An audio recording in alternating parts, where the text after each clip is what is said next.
E aí, belezinha? E aí, belezinha? Nego, velho, eu sou com a Natália aqui, mãe de primeira viagem. Acabou de ganhar o neném esses dias, faz um mês, mais ou menos. Né, Natália? Uhum. E o que acontece? O que é legal? O porquê da Natália no canal? É que uma brasileira que veio ter um neném aqui. Você planejava ter um neném longe do Brasil? Como que sempre sonhou você? Eu, quando tiver um filho, vou ter lá no Japão. Na verdade eu pensava em ter o filho aqui, mas eu tinha medo, né? E a gente ficava meio assim, na dúvida entre ter no Brasil ou ter aqui, né? Só que como a gente veio pra ficar aqui um tempo, aconteceu que a gente ia ter aqui mesmo, né? E aconteceu mais rápido do que a gente imaginava, né? E o que acontece? Você tem um filho aqui, foi bom ter um filho aqui? Seria melhor ter tido no Brasil? O que você acha hoje da experiência? Se for pra mim ter de novo, eu não teria aqui no Japão. Por quê? Porque uma que pra mim foi tudo muito difícil, porque a gente tem pouco tempo ainda de Japão, a gente tem 1 ano e meio, né? E então a gente não fala muito a língua. Foi difícil porque, além de tudo, eu sou mãe de primeira viagem, eu não sabia de muita coisa, quer dizer, na verdade eu não sabia de nada. E eu não tinha ajuda de ninguém, eu não tive alguém com experiência, eu não tive minha família, eu não tinha ninguém assim pra me dar uma luz. Então eu fiquei com bastante medo, na O que verdade. você, de simples assim, que você não sabia e teve que procurar e hoje você sabe? Dá um exemplo a nós. Na verdade, tudo, Um né? exemplo assim, trocar fralda. Sabia trocar fralda? Alguém te ensinou? Como foi? Não, trocar fralda eu sabia, mas amamentar. Hum. Amamentar, assim, é uma coisa que a gente tem muito medo. Todas as mães de primeira viagem têm muito medo. Então, no hospital mesmo, a gente. O bom do Japão é que elas ensinam muito, né? As enfermeiras ensinam a gente tudo. Então a gente sai do hospital já sabendo ser mãe. Então quando a gente chega em casa, a gente não chega com medo. Igual no Brasil, a gente vai embora pra casa com medo. Então eu cheguei em casa e eu não tive medo de ficar sozinha com o bebê, porque eu saí sabendo fazer tudo, porque eu aprendi no hospital. E quantos dias você ficou no hospital? Eu fiquei 6 dias no Você deve hospital. fazer um cursinho no hospital. Dá. Porque no Brasil parece que é um pouco menos, né? Não, no Brasil você fica acho que 2, 3 dias, né? Mesmo fazendo cirurgia, né? Agora aqui não, aqui o mínimo que você tem que ficar é 5 dias. Eu saí com 6 dias, porque como o bebê ficou na UTI, ele acabou ficando mais dias lá. Então, pra gente sair junto, eu acabei ficando 6 dias. Então, foi o tempo de eu aprender tudo. Eu aprendi a amamentar, a dar banho, a fazer tudo sozinha, assim, sem medo, quando eu ficasse com o bebê em casa, né?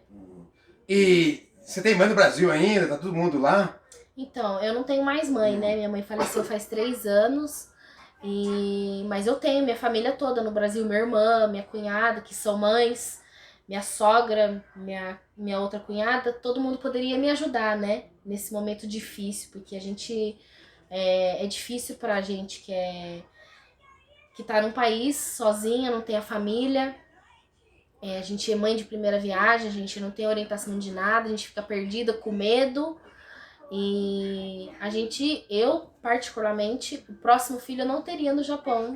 O que acontece? Hoje, desculpa. Quando você descobriu que estava grávida, o que foi de medo? E agora? O que eu vou fazer? Pra quem eu vou ligar? Quem que vai me ajudar? Sim, total. Meu medo era esse. E agora? Quem vai me ajudar? Porque, assim, nós dois somos pais de primeira viagem, eu e meu marido. Então, assim, eu não sabia nada e ele também não. Por mais que ele falasse assim pra mim, eu não fica com medo, eu vou te ajudar, eu vou estar com você, eu vou tirar uns dias, eu vou te ajudar, a gente vai conseguir.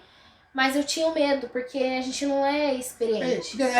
Ainda mais quem tá ouvindo um amparo de quem também não sabe, né? Exatamente, então era assim, a gente ia nadar junto, Ele quer, sem saber, exatamente. Ele queria me passar tudo. isso, segurança, só que eu ficava com medo do mesmo jeito, porque a gente não sabe. Quanto mais ele falava, dá mais medo dele ainda. O cabo é doido, velho. Ele não sabe. E a internet, foi bom nessa hora? Foi. Nossa, porque tudo eu pesquisava na internet, nos grupos do Facebook aqui, que tem o SOS Mamães no Japão. Eu perguntava para as meninas que trabalhavam comigo, para as meninas que já tiveram filho. Claro, não é a mesma coisa do que quando é a nossa família, né? Mas a gente sempre buscava uma orientação, seja na internet, com amigos, com conhecidos, com qualquer informação era bem-vinda. E isso me ajudou muito. Porque se eu não tivesse a internet para me ajudar, eu não sei nem como seria, né? Né? E tem uma coisa assim que você... Um exemplo, você aprendeu que você... Ih, rapaz, aí me enganaram, não é não, hein? Tem nada? Tudo que falaram na internet tá certo. Não, não. Na verdade, a maternidade real a gente vive, né? A gente pensa que pesquisando tudo e sabendo de tudo, a gente... Nossa, eu sei tudo. Não, eu sei. Não, mas não é. Na verdade, a gente só passa... A gente só aprende passando mesmo. Então, tem uma certa noção do que vai acontecer. A gente tem uma noção, a gente procura saber o que vai acontecer, o que pode acontecer, tudo, mas na verdade a gente só vai saber mesmo na prática. Então, por isso, muitas vezes eu coloco coisa na internet e coloco assim, maternidade real, porque na verdade é o que a gente passa que a gente aprende. Porque talvez o que vai acontecer com uma mulher não necessariamente aconteceria com você, ou aconteceu com você. E o Japão, machuca, dói, anestesia, como é que foi? Conta a história pra nós. Foi horrível. A anestesia que a gente toma no Brasil, que o povo fala, né? É uma anestesia só, que é a hack, né?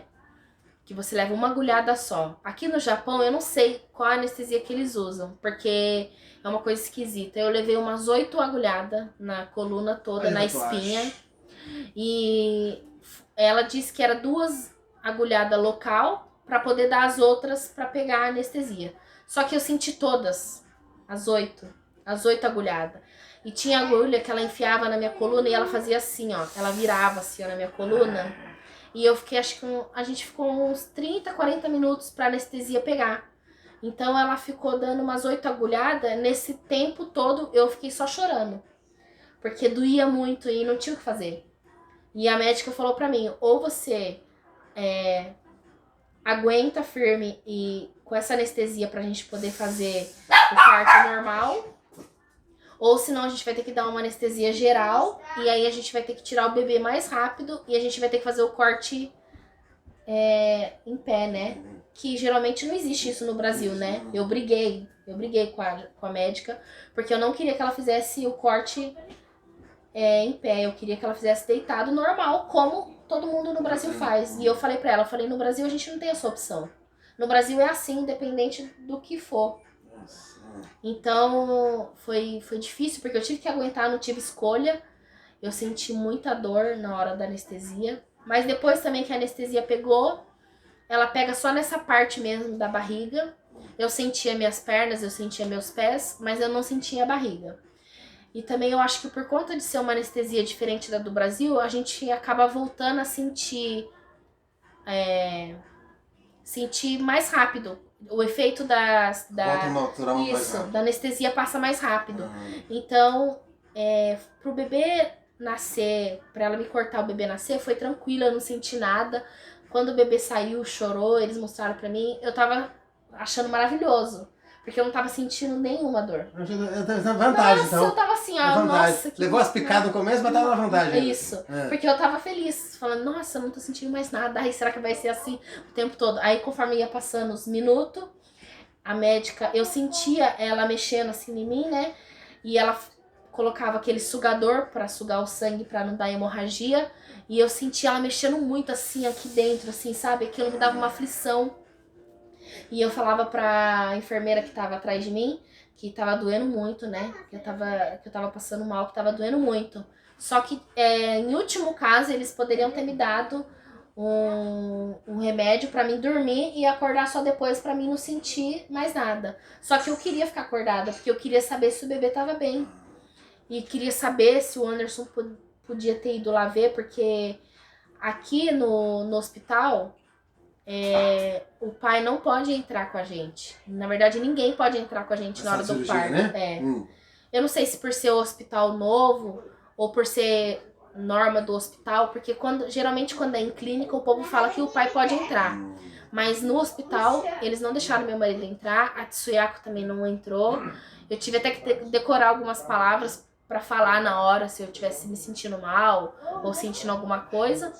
E então eu queria ficar acordada porque eu queria saber se o bebê tava bem, saber se o Anderson podia ver o bebê, saber como que tava. Então eu aguentei, mas eu sentia ela mexendo assim em mim, eu sentia a dor dela mexendo, tipo, me cutucando muito. E eu ficava só olhando no relógio pra ver quanto tempo ia durar pra passar e acabar logo. E aí, quando acabou, ela me levou pro quarto. Eu tava acordada, só que eu tava com muita dor, e eu não conseguia nem falar direito, porque eu tava com muita dor. E nessa primeira noite, porque eu fui entrar na sala de cirurgia, era 1h30 mais ou menos. Eu saí umas 4 horas. E aí, essa primeira noite, depois que eu fui pro quarto, a gente foi pro quarto particular, pro Anderson poder dormir comigo, porque eu tava sentindo muita dor. Foi a pior noite da minha vida, porque geralmente quando a gente sente dor, a gente controla a dor, né? E nessa noite eu tava sentindo uma dor que eu não conseguia controlar. Eu chorava de madrugada e eu chamava a enfermeira de hora em hora pra me dar remédio. E ela falava pra mim que o remédio só poderia ser de 3 em 3 horas, que não podia me dar toda hora que eu queria, que tinha que ser só de 3 em 3 horas. Então, assim, toda vez que ela vinha colocar o remédio que durava tipo 40 minutos pingando, eu conseguia dormir nesses 40 minutos. O que sobrava para as próximas. Na hora que isso, eu ficava contando no relógio pra dar o horário pra próxima. Porque eu chamava ela, nossa, eu chorava. E aí quando foi passando assim, amanhã eu fui melhorando, né, da dor que fica, de tanto ela ter mexido, porque passou o efeito da anestesia, então latejava, né.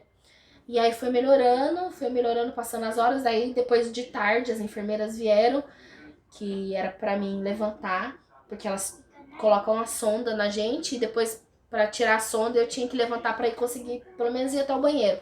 Aí elas vieram, me ajudaram, aí eu consegui levantar, aí tirou. Como o bebê ficou na UTI, eu tinha que ficar indo toda hora lá, porque eu podia ver o bebê toda hora. O Anderson só podia ver o bebê da 1 às 8, às 9? Da 1 às 8, que era o horário de visita. Então eu ficava preocupada. Então toda hora eu ia lá pra ver. Só que eu ficava agoniada porque nem sempre a Ciaco podia estar, né? E eu queria perguntar umas coisas, queria falar com o médico, queria saber, e eu não conseguia. Era desesperador. Algumas vezes eu conseguia falar uma palavra ou outra no Google Tradutor, né? E tem enfermeira que ajuda a gente, né, a falar no Google Tradutor. Tem enfermeira que não, que ela não quer saber. Ela quer, tipo, que se vira você.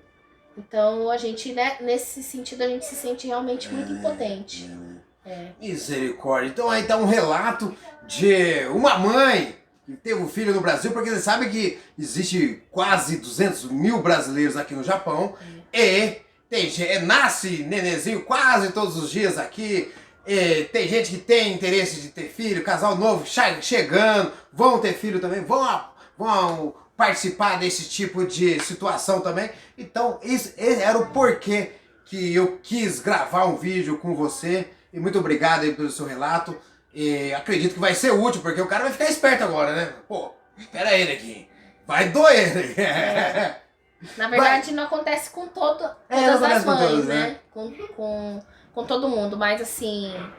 Mas já fica preparado. Mas já fica Pode preparado. acontecer Ainda também. mais igual a gente, assim, que é estrangeiro, tá no país, não fala a língua e são pais de primeira viagem. É bom se preparar antes, psicologicamente, se preparar com informações. Quanto mais informações, melhor.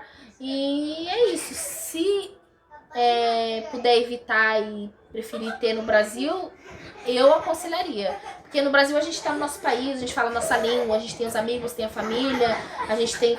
Por mais que a gente não tenha dinheiro, mas a gente consegue fazer as coisas acontecer. O que a gente não consegue fazer aqui no Japão, não falando a língua, e ainda que muitas coisas a gente fica limitado, porque... Imagina você que tá assistindo aí, uma mãe acabou de ter o primeiro filho algumas horas e ele tá numa UTI, porque UTI é o seguinte, a UTI só o nome já dá medo, né? Só de você falar UTI, todo mundo já fica assim, ó. Peraí. Uhum. O que tá acontecendo? Nossa. Porque pode estar só em observação de fato, ou pode estar no caso gravíssimo com alguns % de chances de vida só. Então a gente não sabe o que acontece. Então, quando a gente fala em UTI, a UTI por si só já assusta. Agora imagina você, mãe com filho na UTI, querendo perguntar ao médico, então, tá bom, não tá? Tá melhorando? E aí, de uma hora passada até agora, melhorou ou não? Isso. Né? E aí não consegui desenvolver Isso. nem isso. Acredito que é um desespero danado. Mas sorte pra vocês, Deus abençoe vocês aí. E que Amém. daqui um pouco vocês estão aí no parquinho aí, levando ele pra praia, levando ele pros rolezinhos com vocês aí, se divertindo, todo mundo feliz. E que nem eu faço com as minhas criancinhas, o pessoal do meu canal já sabe que de vez em quando eu dou um rolezinho com eles aí. Começou desde pequenininho e hoje já tão grandão, já posso deixar até entrar em alguns lugares sozinho já, porque já estão o pessoal fala Shogaku já na primeira série, então já tem coisas que são bem independentes. A partir de agora, a partir do dia que nasceu, você vai ter que ficar de olho nele, assim, vidrado, quase que 24 horas. Sim. Né? Cansativo. Não tem como desgrudar. Deu uns. Já sai correndo pra lá. Já nem dorme. O nosso sono é Baseado nele. Aham. Se ele dorme, então todo mundo dorme. Se ele não dorme, todo mundo fica acordado. Fica. Mas daqui a um tempo as preocupações não acabam. Fica esperto. As preocupações não acabam. Elas só mudam. Aham. Né? É o moleque que tá quietinho ali, peraí, tá chorando, tem que ficar com ele. Não vou dormir, mas porque eu tenho que ficar com ele? Cara, porque eu não sei. Daqui a pouco, eu falo assim, rapaz, e se esse menino cair nessa bicicleta? É. E se essa bola acertar com mais força na cabeça dele? Então, daí, então, vai... Peraí, daqui a pouco, da nossa idade, quando a gente ia pra umas festas à noite, peraí, será que vai conseguir voltar?